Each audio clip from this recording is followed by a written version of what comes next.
Hi guys, Level Up here. Today I want to show you my classified defense build. Now this build is focused around PvE only. It's not a PvP build, but this build works great for any kind of challenging content or heroic incursions. So things like resistance, underground, and it's good both solo and in a group. So let's take a look at the build. Let's dive in and look at what the classified defense gear set bonuses are. The 2-piece bonus gives us 15% protection from elites. The 3-piece bonus gives us 10% ballistic shield damage resilience. So this applies to ourselves and our shield as long as we have the shield active and up. The 4-piece bonus is frontline. So this allows us to use an SMG alongside the ballistic shield when it's deployed. We do lose all the mods on the shield, so we only get the master mod, which is the one that gives the shield a passive kind of health increase when it's stopped taking fire for a period of time. And then finally, ballistic shield health is increased by 57% for every 3,000 stamina that we stack. So this is an important point, and this is a change made in 1.8. So previously in 1.7 you could just stack electronics, and that would be what determines how much shield health you can get. But in 1.8 they've changed it so that skill power is kind of capped when it comes to the shield health. That cap is around 120,000, I think it's about 121,000, something like that.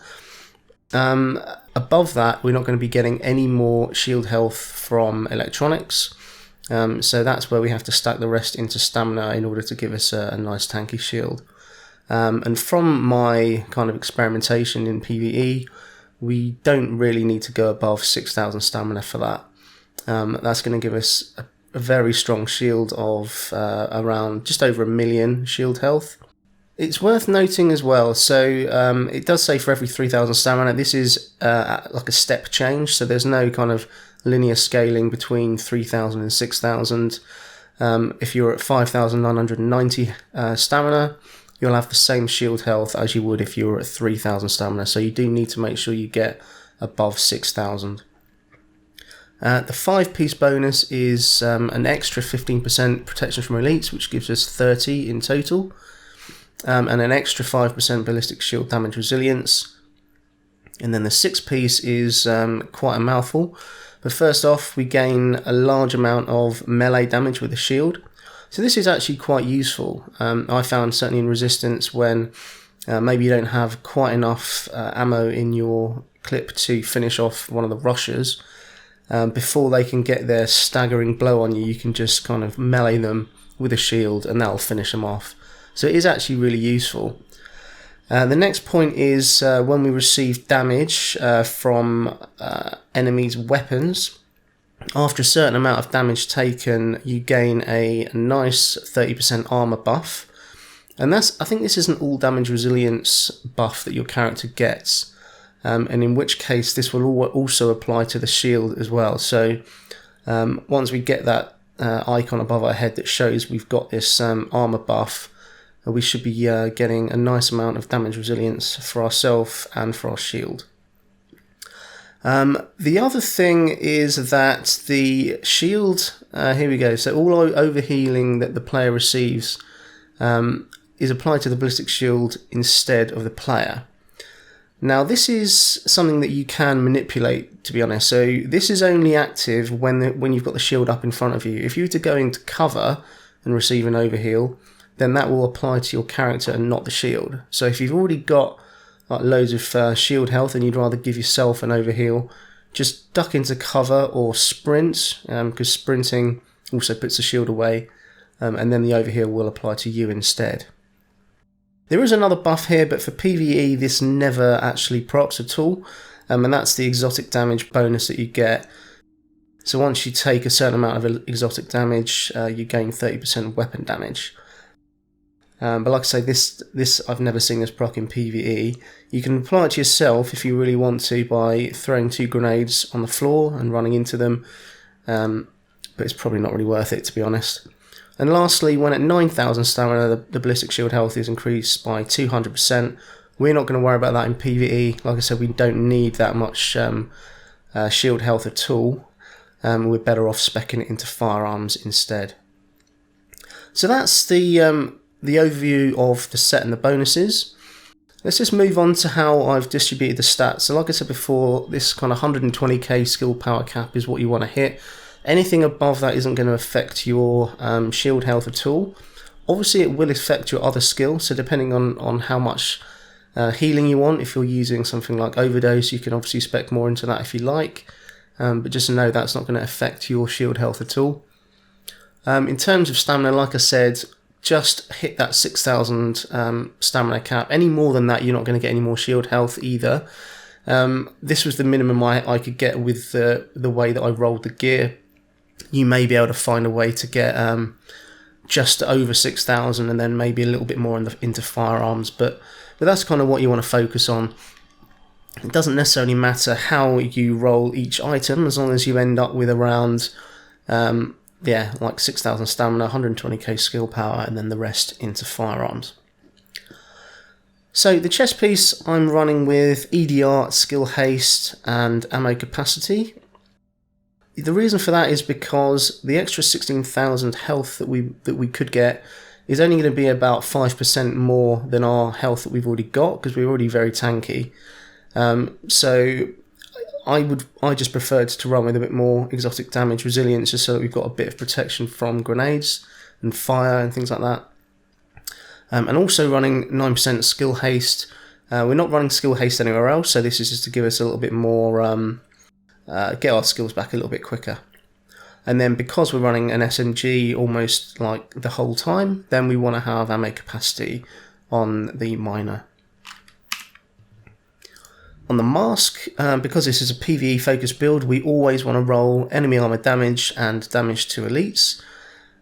Things like crit aren't going to give us as much raw damage output, so always go with enemy armor damage. On the mods, we're running with firearms and 4% damage to elites. On the vest, actually I didn't cover the mods, let's just have a quick look. I am running one electronics mod, and that is just to hit that 120k skill power, and everywhere else on the build we're going to be running these 193 firearms and 4% damage to elites mods. The knee pads, we're running with skill power on the major. Again, this is to hit the cap. Like I said before with the chest, having health here is obviously going to give us a bit more toughness, but I think we're already tough enough. With all the damage resilience that we have, as well as the health, we are really tanky. So I would prefer to run the skill power here, which allows us to hit that skill power cap without investing in any other electronics mods. So that's going to allow us to spec into more firearms mods instead, which is more useful, I think. And then on the minor, we've got burn, shock, resistance, and damage to elites. Obviously, damage to elites definitely you need for PvE. The other ones you can kind of choose how you want. You definitely want burn resistance, because that's the one that really annoys us, because it obviously means we can't fire the weapon. Shock you can kind of avoid with a shield. So as long as you're aiming your shield at like those drones, for example, when they shock you, it won't actually shock you. If you do get shocked by shotgunners, you can still turn. So you can still kind of protect yourself whilst you're shocked. But I still like to make sure that shock just doesn't last for very long, so that's why I've rolled it here. But something like bleed resistance is equally good if that's what you want to run. And then, like I said before, we're running with firearms and damage to elites. And also on this particular build, every single performance mod I have is going to be the 4% ballistic shield damage mod. You can, if you really want, stack more ballistic shield damage resilience. I found that I was tanky enough, but obviously you've got flexibility with this build. If you'd rather sacrifice a little bit of damage for damage resilience, then you can definitely do that. The backpack, again, we've got skill power to hit the skill power cap, and ammo capacity. As said before, we need as much ammo as we possibly can on this build. And just to confirm, firearms damage to elites and ballistic shield damage mods. The gloves, we're running with SMG damage, crit chance and crit damage. Now you could sacrifice either crit damage or crit chance for enemy armor damage, but I think it's best, as we're running an SMG and we are sort of stacking a fair amount of crit, having an extra 6% here is definitely worth doing, as well as the crit damage. And then on the holster, I've gone with reload speed just because when you have a shield up, the reload is longer, so this cuts it down a little bit. But alternatively, if you really wanted a little bit of extra damage instead of the reload speed, feel free to roll crit chance here. We're not really too worried about skill haste in this build. If you did want to have a little bit more, then again you can roll skill haste if you want, but this is kind of just a personal preference. It's up to you what you have here. It's not going to affect the build really that much. So let's look at the weapons now. So I do have a house, a really good one, and it works really well in solo, this particular one. You don't need to have a house, right? So something like an MP5 is going to be really strong as well.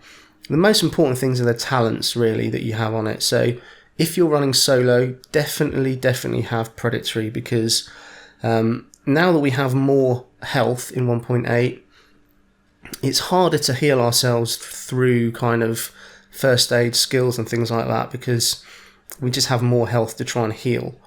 So things like predatory, which give us a percent based heal over time, is going to be really effective. So I was doing a lot of stuff initially with this one here, which had responsive and destructive. Obviously responsive is a great talent on an SMG, because you're always up close and personal, especially with the shield. But the the lack of survivability was just an issue. It's just so much nice to have a constant kind of trickle heal that's going to just keep you topped up and keep you healing when you get into a bit of trouble.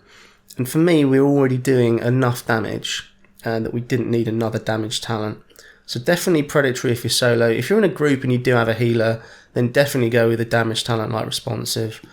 And then the free talent, the bonus talent on the house, is the card counter. So one half of the magazine will give us 20% extra damage, but you generally don't know which half that is.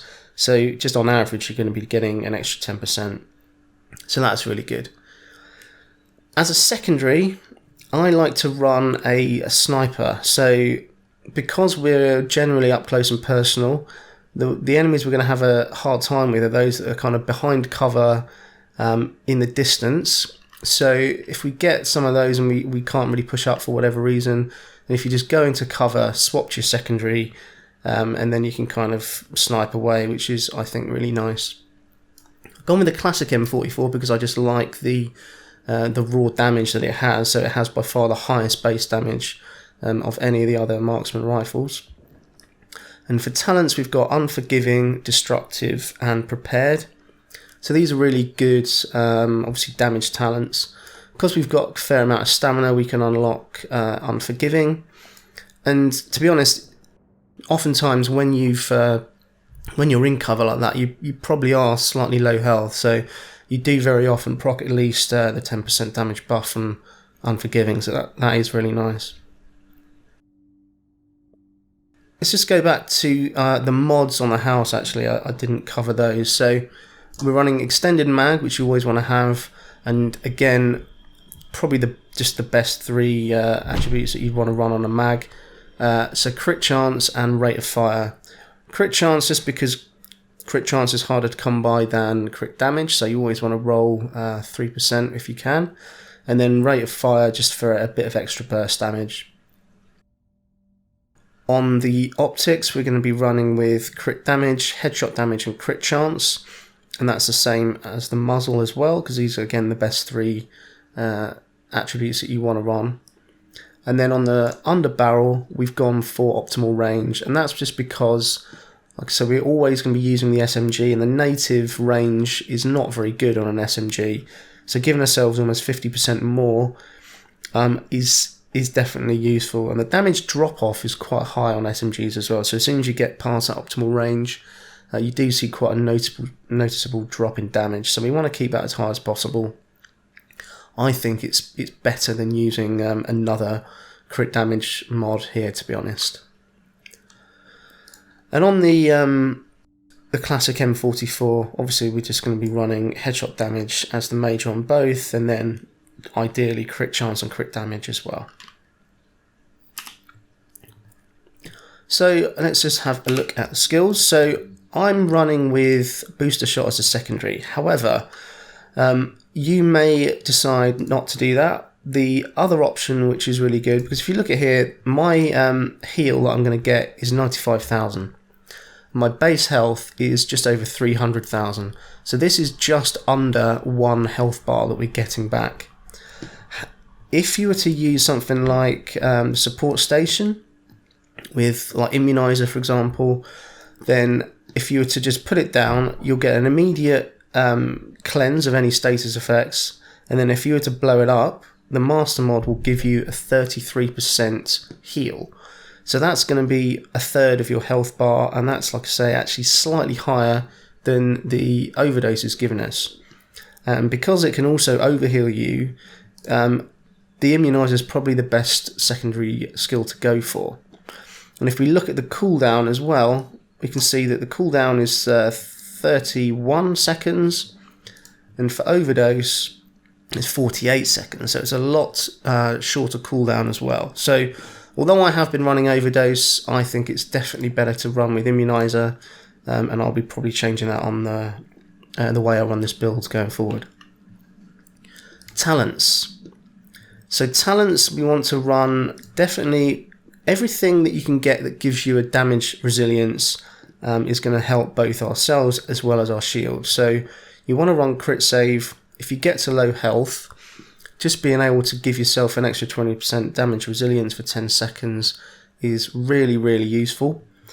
And because we're also running combat medic, if we do use a med kit, then it's going to give our shield an extra 40% heal as well.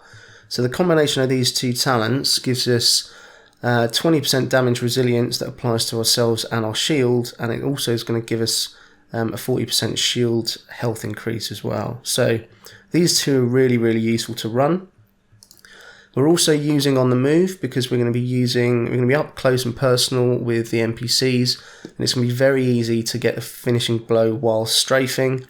And when we do that, we're going to get a 15% damage resilience for 10 seconds.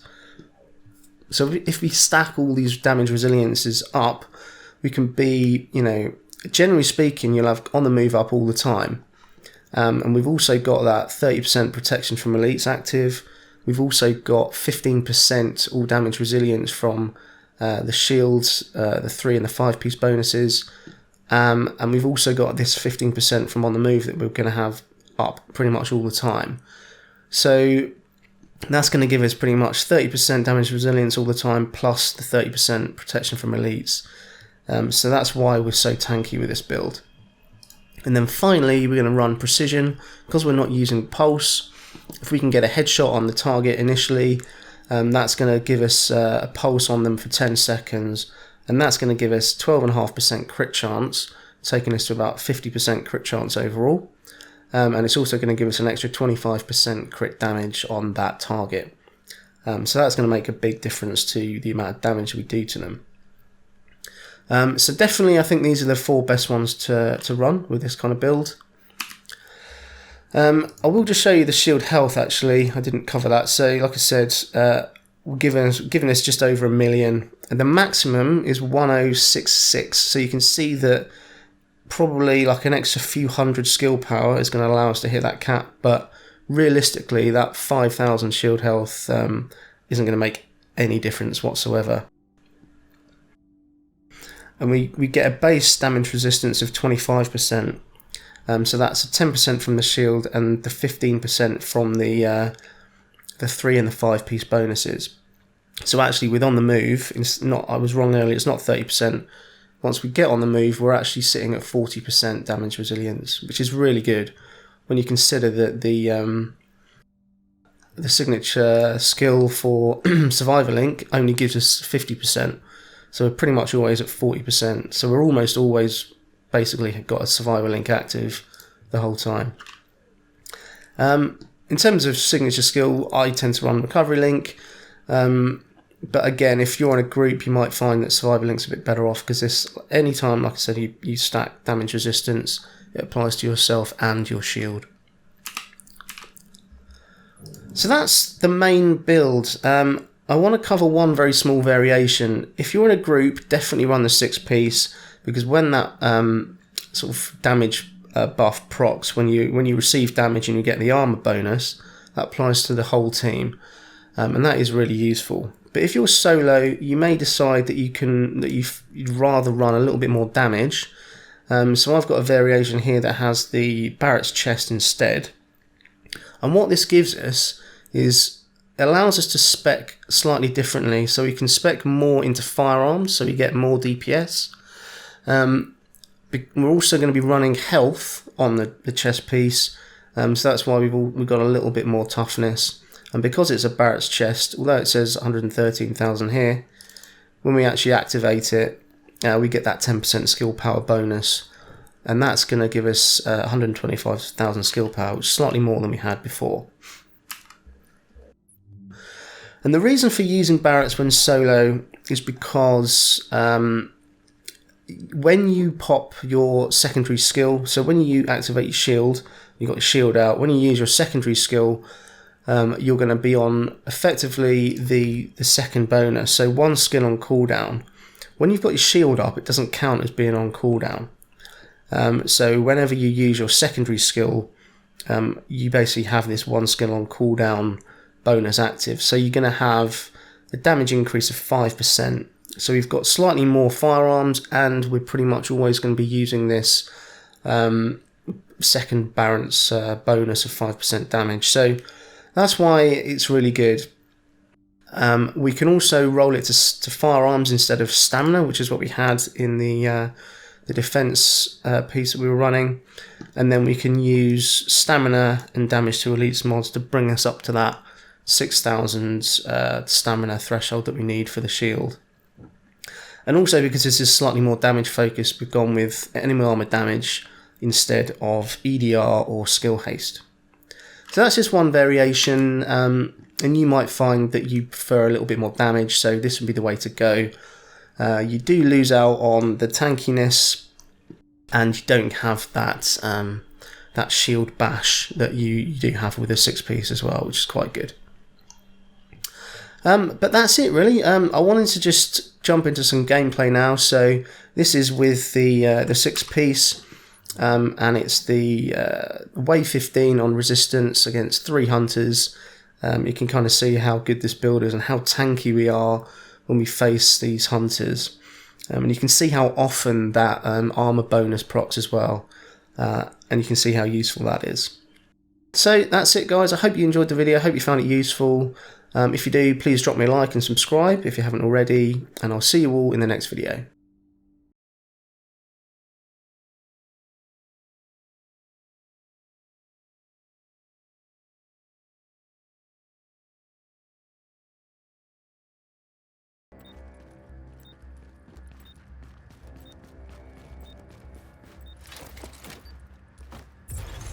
A heavily armored hostile is inbound.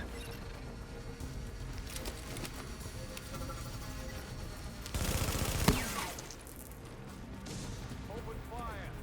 Now! Tango inbound!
all remaining enemies. You've got 3 hostiles to go.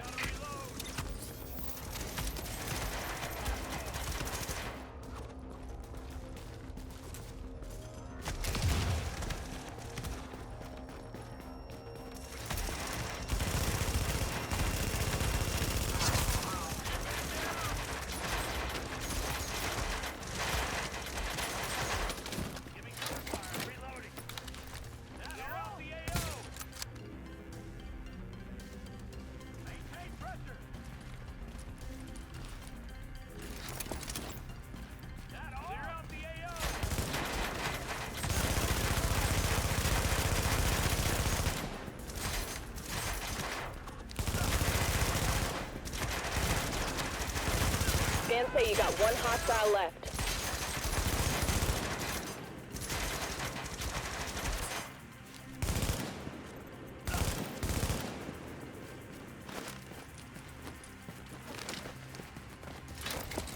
This is bullshit.